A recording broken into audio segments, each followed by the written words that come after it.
Hello everyone, in this video I will show you how to fix 2xKO crashing. So first up, update your graphics card. So what you can do, depending on your graphics card, you will need to go to the official websites in order to find updates on your graphics card.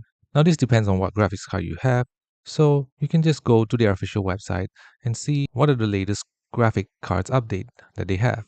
Now if you don't know what your graphics card is, you can type Windows R, then type DXDAG, then click OK,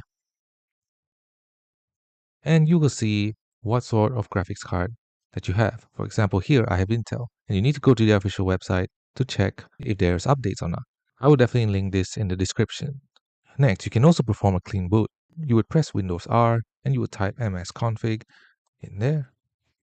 And once you do that, you go to the Services tab, click Hide All Microsoft Services, and then Disable All. And recheck a service called VGC in the list. And then you will need to restart your computer. Another alternative is to reset the graphics card software.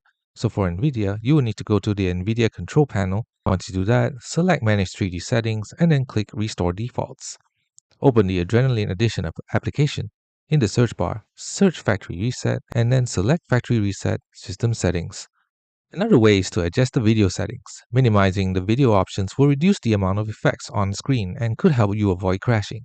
Playing around with these settings will help you find a sweet spot between performance and quality. As a starting point, try setting each option to its lowest value.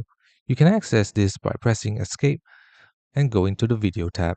And finally, if all else fails, you might have to uninstall 2xKO.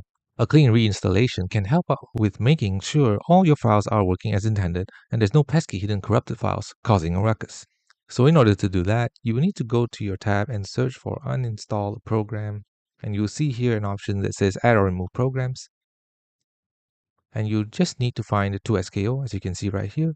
If you don't find it, you can automatically search in the search bar, top right there, and you just need to click here and uninstall, and then reinstall the game to hopefully resolve the issue. Thanks for watching. Don't forget to like and subscribe for more videos like this.